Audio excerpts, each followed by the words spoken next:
Para analisar os temas do dia, como sempre, estão em estúdio Samuel Fernandes de Almeida e Pedro Vassalo. Meus senhores, muito boa tarde. Sejam bem-vindos mais uma vez a esta edição das 12. Samuel, começando por si e por esta sexta avaliação da Troika. Avaliação positiva, de resto Angela Merkel já tinha dado essa indicação a quando da visita a Portugal, mas se olharmos para desde a primeira avaliação até esta sexta, a verdade é que as previsões, as perspectivas da Troika têm vindo a cair, ou seja, têm vindo a ser revistas em baixa.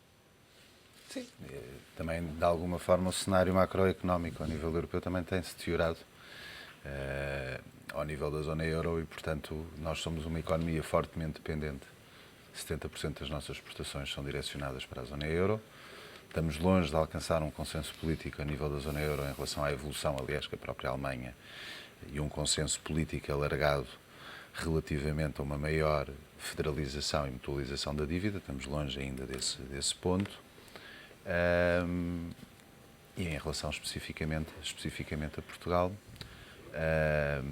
há efeitos não negligenciáveis em relação àquilo, há um diferencial grande em relação àquilo que têm sido as previsões e aquilo que tem sido a execução. E não podemos esquecer outra coisa, que em termos de execução orçamental, o orçamento de 2012, não lhe vamos chamar de desastroso, senão o Pedro vai já discordar de mim, mas não anda longe verdadeiramente. Nós temos uma meta que já foi revista e essa meta só será alcançada, portanto não havendo certezas sobre o alcance dessa nova meta de 5%, com medidas extraordinárias, como seja, aliás, uma operação que é uma coisa, mas vai ser qualificada de outra, que ainda hoje está a ser, que é relativamente à privatização e à alienação da ANA, e que ainda estamos a aguardar que o Eurostat se pronuncie sobre a mesma. Senão chegaríamos este ano, em termos de déficit real, a 6%.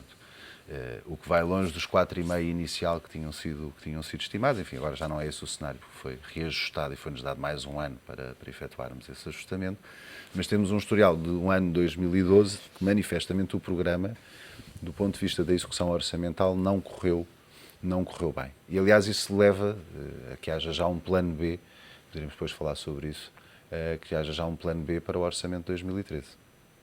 Pedro, olhando para esta avaliação e para, por exemplo, e eu questionava isso mesmo ao Samuel, por exemplo, se olharmos para as previsões para 2014, inicialmente, ou na avaliação anterior, esperava-se um crescimento de 1,2% da economia nacional, agora já foi revista em baixa para 0,8%. Podemos assistir ao longo das próximas avaliações, nomeadamente da sétima, que será já no final de fevereiro, a uma nova revisão em baixa dos principais dados macroeconómicos? Não faço ideia o que é que vai acontecer em fevereiro, porque isso tem a ver com a análise de 2012. Do que aconteceu em 2012 e a perspectiva para 2013. Vamos lá ver. Relativamente, há vários objetivos a atingir ao mesmo tempo, não é? Como não podia deixar de ser, porque a economia não é uma coisa fechada. Relativamente ao déficit orçamental, isto é, a diferença entre aquilo que o Estado recebe e aquilo que o Estado gasta, é verdade que houve aqui um desvio não negligenciável, que era de 5%, devia ser de 4,5% e passou a 5%, supostamente tem a ver ainda com esta questão da ANA, que o Samuel falou e bem. Mas isso é um dos aspectos do programa. Não negligenciável, é um aspecto muito importante, por isso o resto não funciona. Mas há outros aspectos do programa que, por sua vez, também correram muito melhor que o esperado, nomeadamente na vertente externa. Portanto, o que eu quero dizer é o seguinte: numa fase, sendo em Portugal uma economia muitíssimo aberta, costumava-se dizer que uma constipação nos Estados Unidos da América era uma gripe aqui na Europa. E, portanto, desse ponto de vista, as previsões hoje em dia são muito incertas. Aliás, o que caracteriza o nosso tempo hoje em dia, aqui ou nos Estados Unidos, é exatamente a incerteza. E, portanto, as previsões têm que se ir acertando. De facto, com o aperto que não podia deixar de ser feito, foi de tal forma agressivo, e as empresas, por sua vez, e as famílias adaptaram-se de tal forma ao aperto que obrigou, ou que causou, melhor, uma retração da economia superior ao esperado. Há aqui também coisas positivas. Há coisas positivas na área externa, isto é, importou-se menos, fomos buscar mais dinheiro ao estrangeiro, houve menos dinheiro a sair de Portugal, se quiser, o que era um objetivo que era só suposto ser alcançado em 2014 e 2015, portanto, desse ponto de vista a coisa foi bem. Agora, as empresas e as famílias adaptaram-se muitíssimo depressa. E esta adaptação significou uma retração do consumo. O que vamos lá ver, reconhecendo que houve um erro na previsão, mas eu também não conheço previsões que acertem sempre a 100%. não conheço. E de resto tem sido uma tendência também nos outros países europeus. As previsões têm sido falhadas. Agora, neste momento, por exemplo, vale a verdade, já quando foi na altura do engenheiro Sócrates, que era um grande crítico, mas de facto as previsões tanto da OCDE muitas vezes também não se estava relativamente à economia portuguesa. Há, aliás, há agora uma pequena black que se faz, nomeadamente relativamente à inflação, que o Economist uma vez fez um concurso e entrevistava um professor de economia, um varredor de rua e um empresário. E quem acertou foi o varredor de rua sem ter conhecimentos pelo assunto. Eu não quero dizer que isto é wishful thinking e é tirar a moeda ao ar, mas de facto é difícil, porquê? Porque depende das expectativas. E aí vamos ao orçamento de 2013. Nas empresas e um bocado na vida, a gente costuma dizer, quando nós achamos que uma coisa vai correr mal, a certa altura, consciente ou inconscientemente, fazemos tudo quase para que a coisa corra mal e corre mesmo mal. O problema em Portugal, neste momento, um dos problemas em Portugal, não é o único, porque depois temos a vertente europeia, como o Samuel disse muito bem, um dos problemas em Portugal tem a ver com as expectativas. E se o seu caso se acha que a economia vai correr muito pior, o que é que vai fazer? Vai contribuir no consumo, não tenho nenhuma dúvida. Vai almoçar menos vezes fora do que ao que iria, vai ir menos vezes ao cinema, enfim. A sua estrutura de consumo vai se adaptar às expectativas. É por isso que há a inflação. Porque onde é que há a inflação? É quando as pessoas acham que a economia vai de tal forma melhorar e a sua vida vai de tal forma melhorar que muitas vezes até gasta mais do que aquilo que era suposto. E então vai pressionar os preços. E, portanto, há aqui um problema que nós temos que temos que fazer a recessão. Aliás, a professora Cardoso disse exatamente isso. Não se pode aqui abrandar. O que temos que fazer, e aí eu acho que é um ponto interessante, e aí acho que podia ser feito mais qualquer coisa, é dar mais incentivos, mais estímulos a alguma parte da economia real para que o crescimento, mesmo em fase de recessão económica, mas possa haver algum crescimento e algum investimento. Isso acho que pode ser feito. Samuel, olhando para esses estímulos ou para essas benesses, chamemos-lhe assim, ficou surpreendido com a redução da sobretaxa de 4% para 3,5%, já era esperado. Eu qualifico isso de verdadeiramente politiquice, porque não tem Em impacto práticos. Não, isso não tem impacto nenhum, são medidas. É uma medida para o PSD e o CDS poderem apresentar perante o seu eleitorado, o que é normal, faz parte da vida política, poderem apresentar que fizeram um enorme esforço para melhorar o orçamento e, portanto, depois os partidos da oposição colocarem alguma pressão para eles próprios apresentarem as suas alternativas, coisas que também não fazem. Nesse aspecto, o debate político em Portugal não é particularmente rico. E, portanto, não tem impacto nenhum. Na grande generalidade dos contribuintes, estamos a falar de uma redução que é para as pessoas tenham noção, na sobretaxa a pagar, entre 20 a 100 euros em relação ao valor nominal que têm a pagar de sobretaxa. Vamos dizer, é melhor ser 3,5 do que 4, com certeza que sim. Agora, de qualquer forma, não deixa de notar, deixa de ser mais como é que eu vou dizer? Não deixa de ser mais uma proposta de orçamento remendada, repare. Em relação à taxa de solidariedade, adicional de solidariedade, criamos os 5% para os escalões, para um suposto escalão IRS, que é os rendimentos acima de 250 mil euros. Pronto, eu não percebo porque é que esse escalão não existe do ponto de vista técnico, não está previsto no código do IRS, nas novas alterações e no rescalonamento, e como é que se pode tratar para todos os efeitos rendimentos de 80 mil euros com uma taxa de 48 e rendimentos de 250 com os mesmos 48, mas para efeitos de uma taxa adicional de solidariedade já existe uma taxa de 5 e 2,5 para os outros. Porquê que o Governo não queria esse escalão? Eu não sei, terá de perguntar ao Ministro das Finanças e ao Secretário de Estado. Eu sei porque é que não queria. A razão pela qual não queria é que aqueles que serão abrangidos pela taxa adicional de solidariedade de 5% sobre os rendimentos acima de 250 mil euros são para aí 10 ou 20 mil agregados familiares e isso não tem qualquer impacto do ponto de vista orçamental, do ponto de vista da obtenção de receita. Quando o Pedro fala e bem sobre as expectativas, é aí que vem das minhas profundas discordâncias em relação àquilo que vai ser o cenário macroeconómico para o próximo ano. Porque, precisamente, há uma parte que nós não podemos negligenciar, que é a seguinte.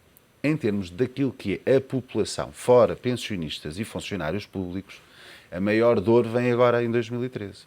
Porque uma parte significativa da população, apesar de haver um aumento significativo do desemprego, apesar de haver cortes nominais nos salários, a verdade, apesar de aumentos pontuais no IVA, no IMI, em algumas prestações, etc., e o aumento do custo de vida, a verdade é que o setor privado tem passado relativamente imune, na generalidade, do ponto de vista estritamente fiscal, às alterações e ao agravamento em termos das condições de vida em Portugal. do ponto de vista estritamente fiscal, é como estou a referir. E esse aumento brutal dos impostos vai se verificar para o ano. Ou seja, vai haver um conjunto significativo de famílias que vão pagar muitíssimo mais IRS. E quando estamos a falar de muitíssimo mais, é verdadeiramente muitíssimo mais. E isso, obviamente, tem um efeito psicológico que não é negligenciável e, obviamente, vai levar a uma contração do consumo. É inevitável. Não pode haver expectativas positivas sobre o desempenho de uma economia quando as pessoas sabem à partida que vão ter um ano, do ponto de vista fiscal e do ponto de vista do rendimento disponível, de uma enorme exigência. E tanto é assim que se está a propor uma coisa que está em discussão, em termos de concertação social, que é o pagamento dos salários, ou melhor, de um dos subsídios na função privada, em duodécimos, que é para tentar minimizar o impacto em termos do rendimento disponível das famílias. Portanto, primeiro, não acredito que o cenário macro, que por enquanto é mantido, ele vai ser alterado, a meu ver, no decurso de 2013, porque não será possível manter, e a meu ver, os dados que estão no orçamento, ou na proposta do orçamento, não são realistas. E não sou eu o único. São muito otimistas. São. E isso leva a uma questão diferente, que é, o Governo sabe disso, sabe perfeitamente disso. E é por isso é que introduziu. Isso, aliás, consta, aliás, no comunicado ontem da Comissão e no fundo, da Troika, é que, no fundo, há um plano B já para o próximo orçamento. E o plano B tem a ver com a chamada reforma do Estado, que não é reforma nenhuma do Estado, mas sim o Governo tem até fevereiro de 2013, foi isso que se comprometeu com este orçamento, de arranjar 4 mil milhões de cortes na despesa. Ou seja, como fez, nós não podemos esquecer o processo, como é que nós chegamos aqui? Nós chegamos aqui porque em agosto deste ano, o Primeiro-Ministro, numa declaração relativamente infeliz e política, anunciou no Pontal, ou algo semelhante, que o caminho mais difícil da crise tinha sido ultrapassado. Em setembro, tiveram a medida da TSU que correu pessimamente mal do ponto de vista político. E, ao mesmo tempo, neste mesmo verão, que foi um verão desastroso do ponto de vista político para o Governo, tivemos a questão do Tribunal Constitucional, que, aliás, é um novo problema que nós vamos ter novamente em 2013. Porque eu não tenho grandes dúvidas que algumas das medidas desta proposta de orçamento vão ser chumbadas pelo Tribunal Constitucional, nomeadamente em relação aos pensionistas. Os pensionistas têm um agravamento por via da carga fiscal e uma redução das pensões e um corte dos subsídios. A situação pode tornar-se mais séria, olhando para aquilo que aconteceu quando da apresentação da TSU, em que o próprio Tribunal Constitucional depois acabou por rejeitar. Não, o que vai acontecer, a meu ver, é que não vai ser julgado. Isto é a minha análise, obviamente, não deixa de ser uma previsão, portanto, como todas as previsões também me poderá enganar. A minha análise que eu faço, da análise do acórdão do Tribunal em relação ao que se passou ano passado, portanto, o acórdão de agosto ou de setembro deste ano, o que vai acontecer é que algumas das medidas, não é o texto todo, como é evidente, nem são todas as medidas de austeridade que são previstas para este ano, algumas das medidas vão ser chumbadas. Aquelas onde eu julgo que há um risco significativo de serem julgadas inconstitucionais pelo Tribunal em relação aos pensionistas em particular. Nem que mais não seja, até porque é uma classe, do ponto de vista económico, mais desfavorecida, porque não tem capacidade de reentrar, grande parte dela, de reentrar no mercado de trabalho. O que leva, então, a esta introdução à pressa, porque não pode deixar de ser. Repare, nós estamos a falar da reforma estrutural do Estado. E uma reforma estrutural do Estado que o Ministro das Finanças ontem, é óbvio que foi pressionado e é esse o compromisso internacional, mas que é compelido, Portugal é compelido nos próximos 2 meses, ou 3 meses na prática, a reformar o Estado e uma reforma das funções essenciais do Estado de modo a encontrar 4 mil milhões de poupança, com ou sem o acordo dos parceiros sociais. E isto só tem uma explicação. É que a única explicação que há é que já se percebeu, ou antevê-se, não havendo alternativa a este orçamento, da forma como ele foi concebido a partir de setembro de 2012, que sendo um orçamento concebido em cima da receita, que vai agravar, expectavelmente, a recessão em Portugal, que o Governo vai ter de encontrar medidas estruturais de corte na despesa. E, portanto, nós vamos ter um orçamento retificativo em 2013, não tenho grandes dúvidas sobre isso, e vamos ter medidas que vão ter de ser, que é o tal plano B, em relação ao cumprimento das metas do déficit para 2013. E isso sim poderá ser, e é outra das críticas fortes que eu faço ao Governo, é que a discussão em relação ao corte estrutural da despesa deveria ter sido iniciado pouco tempo depois do Governo ter iniciado funções, de forma a ter um amplo consenso e uma força política que neste momento não tem. O que significa que agora a discussão do ponto de vista político está contaminada e está comprometida, porque não há plataforma de acordo possível entre o PSD e o PS, nem que mais não seja por motivos eleitorais e, em alguns casos, censuráveis em relação ao PS.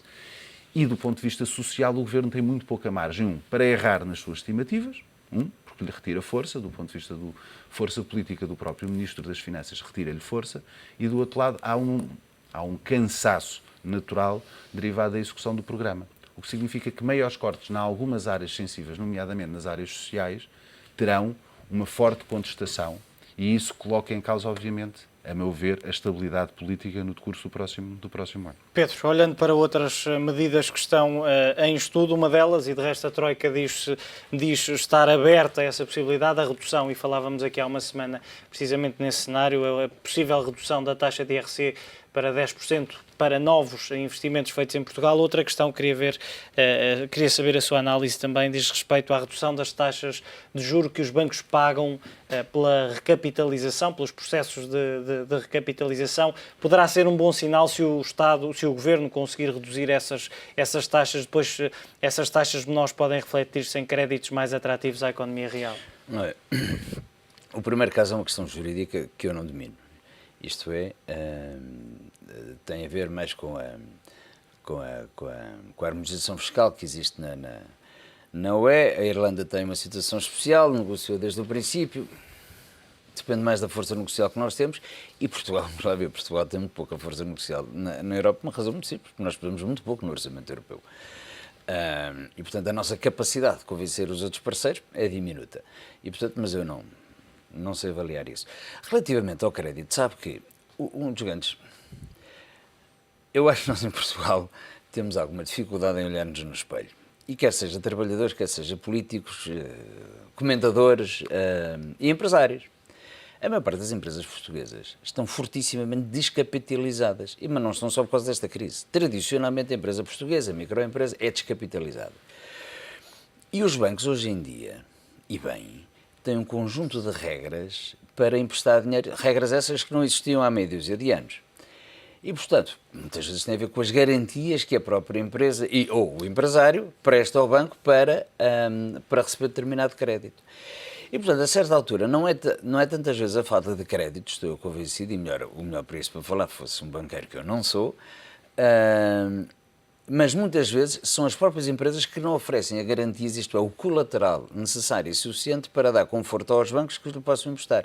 E os bancos, por sua vez, estão muito mais apertados na sua atividade, isto é, de emprestar dinheiro, do que estavam anteriormente. E, portanto, as empresas portuguesas e alguns empresários portugueses que não se capitalizaram quando houve altura, isto é, aqui há meia dúzia de anos, quando ganharam dinheiro à série, etc., e não redimensionaram as suas empresas relativamente ao mercado que ia haver. Isto, por exemplo, é muito claro na construção civil, não é? A certa altura houve obras, houve as famosas autoestradas, etc., toda a gente ganhava dinheiro, etc. E as empresas endividaram-se, muitas delas, fortemente, em equipamento e tudo isso. E depois agora, de repente, ficam e construíram, enfim, muito mais do que era necessário. E, de repente, agora ficaram com o menino nos braços, não é? E, portanto, desse ponto de vista, é difícil. Deixe-me só dizer aqui uma coisa relativamente... Enfim, o Samuel disse tanta coisa que eu não sou capaz de agora acompanhar depois disso. Eu, relativamente ao Tribunal Constitucional, é uma matéria jurídica relativamente à qual eu não tenho bases para me pronunciar, porque eu não sou jurista e, portanto, não pretendo entrar nesse mercado. Agora, relativamente à questão das expectativas, é o seguinte: é evidente que nós vamos entrar em recessão. O que nós, se calhar, ainda não metemos na cabeça que é o seguinte: a dívida vai ter que ser paga e o déficit orçamental tem que ser menor daquilo que era. E já mesmo assim, ao que parece, o aperto não terá sido o necessário e suficiente, porque, como o Samuel disse no princípio, e bem, porque é uma questão de matemática, supostamente o déficit orçamental vai chegar aos 5% e já mesmo assim com uma situação extraordinária que tem a ver com a privatização da ANA. Mas vamos deixar esse parte, porque também é uma questão jurídica que eu também não quero entrar nela, vamos chegar aos 5%. 5% é mais que 4,5%, que é o que era suposto. Ou seja, o aperto não foi o suficiente. E nós temos que lá chegar. O problema é que, infelizmente para nós, portugueses, este aperto, esta correção que devia ter sido feita em 5, 6, 7, 8 anos, de repente, tem que ser feita em meia dúzia de anos. Que, aliás, em 3 anos, supostamente, que aliás foi o PS que negociou tal prazo. E que é muitíssimo curto.